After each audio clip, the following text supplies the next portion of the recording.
Part 1: The Desert's Edge. The Nevada desert stretched endlessly under a sky bruised purple by the fading sun, a merciless expanse of sand and silence broken only by the low growl of a Cummins engine. Abby Carter guided her weathered Kenworth rig along Highway 95, the dashboard clock ticking past 1:43 a.m. In the passenger seat, her Belgian Malinois, Maverick, sat like a sentinel, ears sharp, eyes scanning the darkness beyond the windshield. His vest, patched with faded service badges, hinted at a past most truckers couldn't fathom. Abby's thermos rattled empty in the cup holder. A signal it was time to stop. Ahead, the neon glow of Dusty Hollow truck stop flickered like a lighthouse in the wasteland. She hadn't planned to pull in. Something about the place always set her nerves on edge, the way the shadows lingered too long. The whispers of trouble that clung to its reputation. But Maverick needed a stretch, and Abby needed coffee to keep her awake for the next haul. As she eased the rig into the lot, her trained eyes caught the anomalies: a pair of sheriff's cruisers tucked behind the diner, lights off, a cluster of matte black SUVs near the fuel pumps, windows too dark to see through, and 5 Harleys lined up in a tight row, their pipes still popping from recent use. Maverick's posture stiffened, a subtle shift only Abby would notice. "Easy, boy," she murmured. Her voice steadied despite the prickle of unease. "Let's just get in and out." The diner's bell jangled as she pushed through the door, Maverick heeling close. The air smelled of burnt coffee and grease, the fluorescent lights buzzing like a swarm of angry bees. Behind the counter, a wiry woman with gray-streaked hair, name tag reading Maggie, glanced up from polishing a glass. Her eyes met Abby's for a split second, a flash of recognition, before settling into a neutral mask. "Sit where you like, hon," Maggie called, her tone casual but her gaze darting toward the corner booth, the one with a clear line of sight to both exits. Abby took the hint, sliding into the cracked vinyl seat, Maverick settling beneath the table, his body coiled despite his calm facade. "Coffee, black," Abby said as Maggie approached with a steaming pot. "And water for him." She nodded at Maverick. Maggie poured, her hands steady but her voice carrying a faint tremor. "Long night out there?" "Always is," Abby replied, watching the window's reflection as 2 leather-clad figures strode in. Their cuts bore a jagged skull pierced by a dagger, the mark of the Iron Vipers, a biker gang that had been carving a bloody path through the Southwest. The bigger one, his arms sleeved in faded ink, kept stealing glances at Abby via the napkin holder's chrome surface.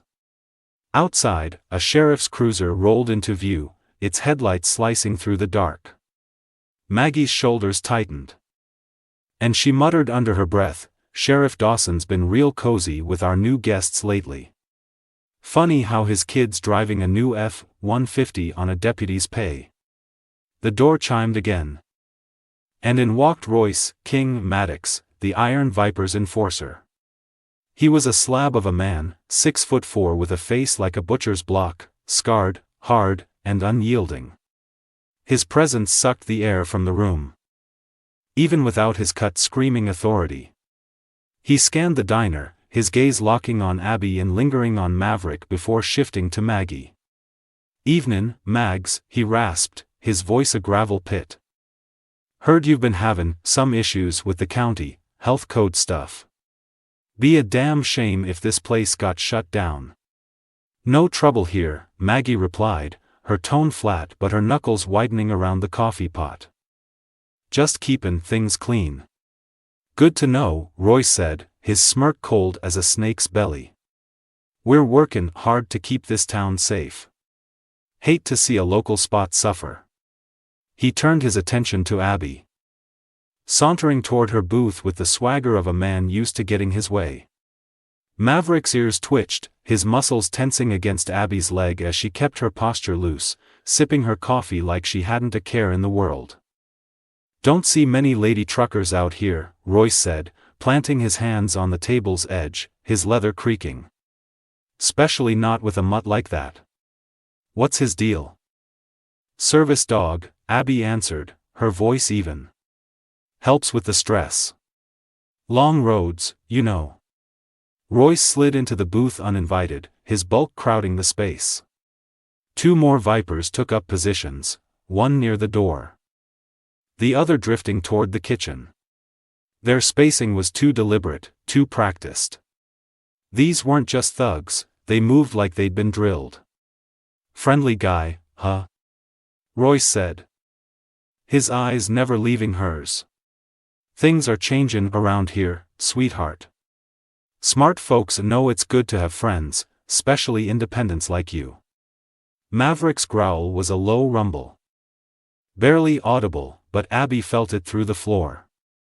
She kept her hand near his collar, fingers brushing the hidden release tab. Just passing through, she said.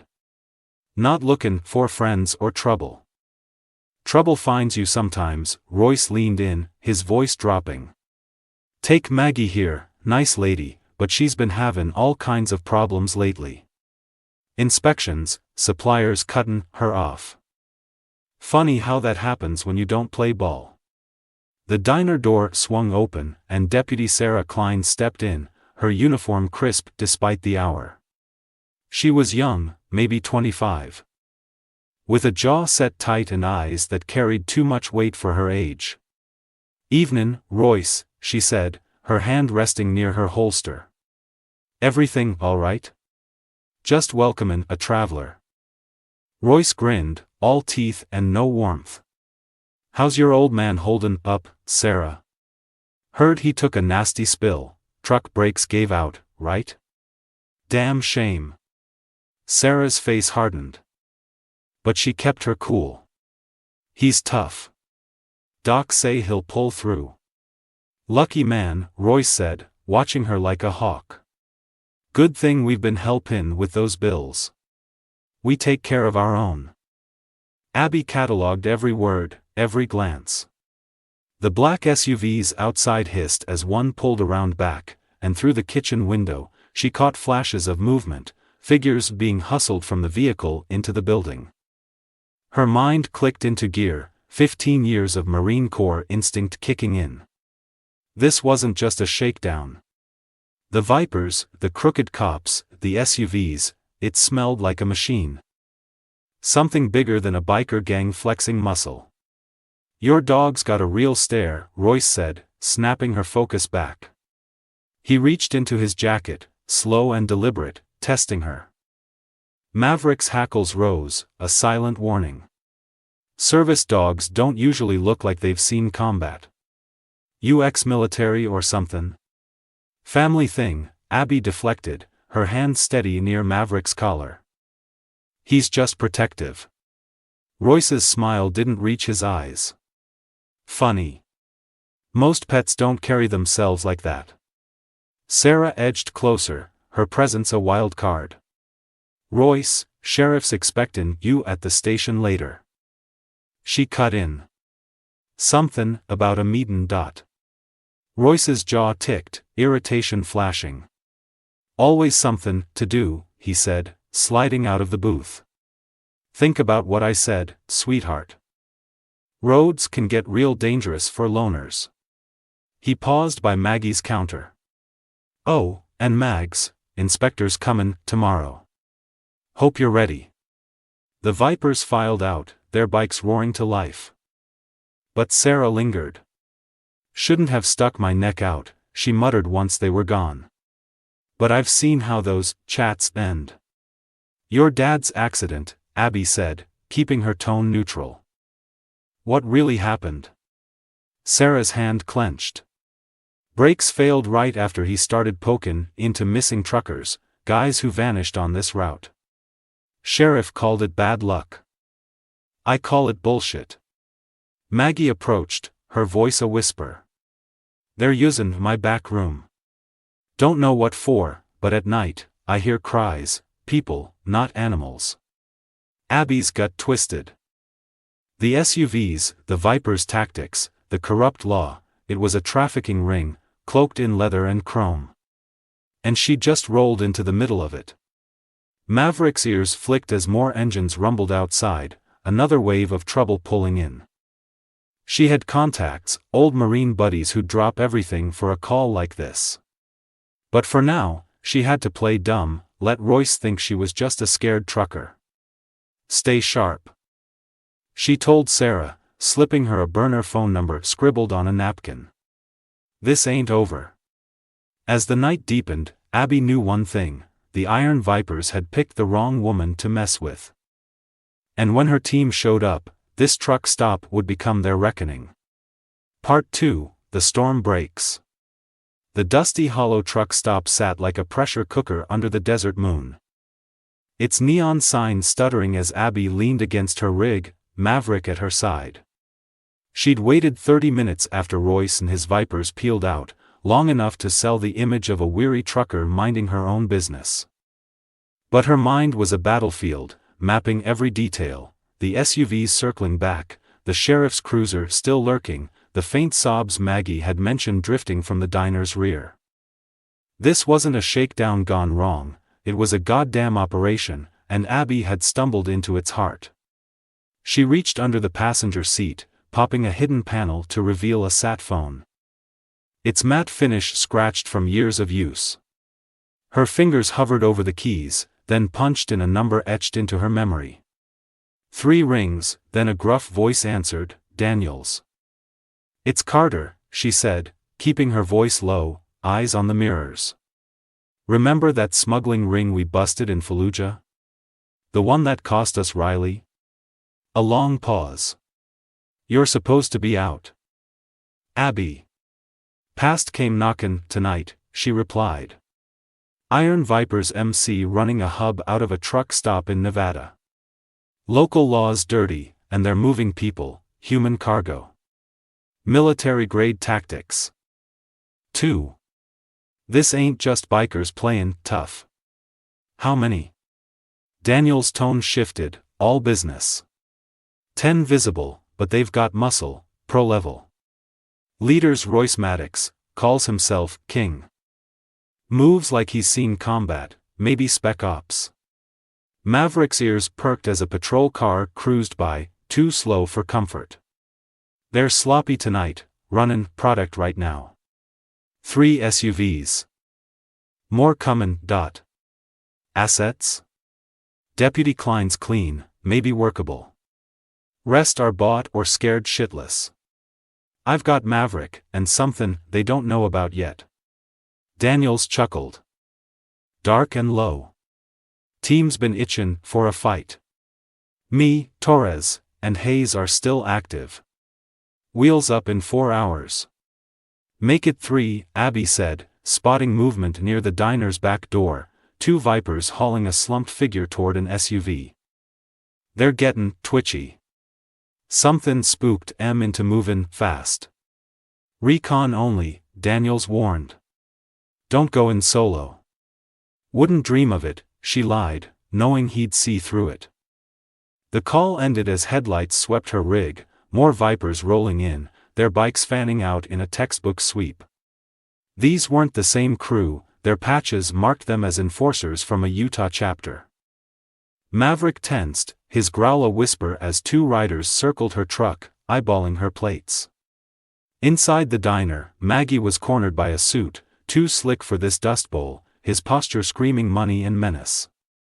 Abby slipped a night vision camera from her gear, its lens catching every move. She needed intel, faces, vehicles, patterns, enough to hand Daniels a strike plan. "Time to work." "Boy," she murmured, swapping Maverick's vest for one rigged with microcams. "Clear the back." Maverick slipped out, moving like a ghost, a dog stretching his legs, nothing more. But his path traced the lot's edges, cameras rolling as he passed SUVs and bikes. Through her mirror, Abby watched Sarah Klein emerge from the diner, pale and shaking, heading for her cruiser. She'd seen something bad.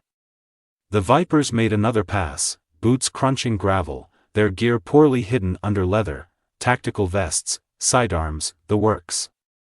These weren't weekend warriors. They were killers with a paycheck. Maverick returned, his signal subtle but clear. He'd found the jackpot. Abby retrieved his vest, syncing the footage to her phone. Grainy images showed crates in the diner's storage room, wooden. Unmarked, but the muffled cries told her everything. People, not product. She texted Daniels, trafficking confirmed. Back room's a holding pen. Moving now. A scream cut the night. Sharp and desperate, from the storage area. 2 Vipers dragged a girl, barely 18, drugged or beaten, toward an SUV. Abby's hand tightened on the wheel, her marine instinct screaming to act. But she held, knowing a lone charge would just get her killed. Soon, boy, she told Maverick, who whined softly, sensing her fury. Then a new bike roared in, custom, sleek. Its rider moving with a predator's grace. He ditched the helmet, revealing a face Abby knew from a past she'd buried. Victor, Reaper, Slade, ex-ranger turned mercenary. Last seen in Iraq. Running security for a cartel pipeline. His presence clicked the puzzle together. The Vipers weren't just a gang, they were a front for something bigger, and Slade was the muscle tying it all to a higher power. Son of a bitch, she muttered. The Vipers were arguing with the suit now, voices rising. Feds sniffed the last run, one growled. Someone's talkin'. The suit's reply was lost. But his tension was loud, he was scared, seeing ghosts in every shadow. Sarah dropped something near Abby's rig, a deliberate move. 10 minutes later, Abby retrieved it, an envelope stuffed with manifests. Patrol logs, and photos of girls being shuffled through the truck stop, timestamps matching Viper activity. Sarah had been digging, waiting for someone to trust. More bikes roared in, Nevada, Arizona, even Cali patches. The Vipers were mobilizing, a storm brewing. Slade conferenced with the suit, their spat heating up. A muffled cry from the storage room snapped Abby's focus, another victim fighting back. She couldn't wait. Not anymore. Her sat phone buzzed, Daniels, team's 2 hours out. Hold. But as she watched another girl dragged to an SUV, Abby knew time was up. Slade paced the lot. His eyes lingering on Maverick too long, suspicion sharpening his gaze. She yawned for show, playing the tired trucker, but her cover was thinning. 2 hours. She just had to hold 2 hours. Then the Vipers would learn what happens when you corner a Marine and her dog. Part 3, Reckoning at Dawn. The desert night thickened as Dusty Hollow truck stop turned into a fortress of chrome and malice. Abby crouched behind her rig, Maverick pressed against her, his cameras still rolling as the iron Vipers swarmed the lot. Over 30 bikes now, riders armed to the teeth, AR-15s slung low. Tactical knives glinting in the moonlight. Victor Slade barked orders, his ranger precision turning the gang into a militia. The suit, Abby dubbed him Moneybags, paced near the SUVs. Phone glued to his ear, sweat beating despite the chill. Sarah Klein's cruiser was gone, but her intel burned in Abby's mind, missing truckers, trafficked girls, a sheriff in the Viper's pocket. The storage room cries had stopped, replaced by engines revving as the gang prepped to move their cargo. Abby's sat phone buzzed, Daniels, 1 hour out. Feds compromised, dirty agents tipped them off. Stay low. Too late for low. Slade's men were torching evidence, and the girls wouldn't survive the night if they bolted. Thor's ears flicked as Slade approached her rig, his boots crunching gravel with deliberate menace. Nice truck, he called, his voice smooth as a blade. Mind if I check it out? Had some thefts lately, routine sweep. Go ahead, Abby said, feigning exhaustion. Just keep it quiet. Dog's finally asleep. Slade's inspection was textbook, under the chassis, wheel wells, cargo straps. But her rig's compartments were marine grade, built to fool better than him. He paused by Maverick, noting the dog's stillness. "Military vibe," he said, casual but probing. "Brothers?" "Yeah," Abby lied. "Left him to me after Afghanistan." Slade's eyes softened, a flicker of something human, then hardened. "Sorry for your loss. We look out for our own out here. Remember that." He walked off, but Abby knew he wasn't sold. The Vipers escalated, flames licked the storage room as they burned records. And SUVs lined up for a fast exit. A girl's scream pierced the chaos, cut short by a Viper's fist. Abby's resolve snapped. "Time's up, boy," she whispered, pulling a sonic disruptor from her gear, non-lethal. But chaos in a can. "Thor, silence," she commanded. The dog's demeanor shifted, a weapon primed. Abby stepped out, stretching like a sleepy driver, then called to a Viper near Sarah's old spot, "Hey. Your bike's leakin' gas, gonna blow if you don't check it." The guy turned, grip loosening on his rifle. The disruptor pulsed, a soundless wave that sent guard dogs into a frenzy. Barking mad. Thor launched, disarming the Viper with a precise bite. Abby moved, years of combat flowing through her, a strike to the throat, a knee to the gut, and he was down. Slade's voice cut through, "Take her out. Protect the load." Bullets sparked off her rig as she dove for cover, dragging a crate for a shield. Thor flanked, disabling another Viper's gun hand. A sleek bike roared in, Torres, her old squad sniper, crashing into the Viper line like a battering ram. Daniels and Hayes followed, K9s at their heels, turning the lot into a war zone. "Feds my ass!" Slade roared, rallying his men. "Rival crew, kill 'em." Abby grabbed her rifle from a hidden case, snapping it together as Thor guarded her six. Torres picked off rooftop snipers. Her shot surgical despite the chaos. Daniel's dog, Zeus, tore into a Viper flank, while Hayes lobbed smoke grenades, sowing confusion. "Girls are in the SUVs," Abby shouted, firing at Slade's position. He returned fire, his ranger skills pinning her as his men loaded the vehicles. "They're buggin' out." A chopper thumped in the distance, Viper backup or feds? No telling. Abby signaled Thor, "Clear the ridge." The dog scaled a dumpster, then a roof, taking out a sniper with a snarl. Daniels barked, 2 minutes till they regroup, make it count. Slade aimed at Maggie, dragged from the diner, his gun to her head. "Stand down, or she's done." Maggie's eyes blazed. "Do it, Abby. Don't let them take those girls." She smashed a scalding coffee pot into Slade's face, giving Thor the opening to disarm him. Torres cut down the Vipers rushing to help, and Sarah Klein burst from the shadows, her Glock blazing, pulling Maggie to safety. The SUVs peeled out. But Daniel's team had rigged the exit, tire spikes shredded rubber, crashing two into a ditch. Thor chased the third, leaping onto its hood, snarling through the windshield until it swerved and flipped.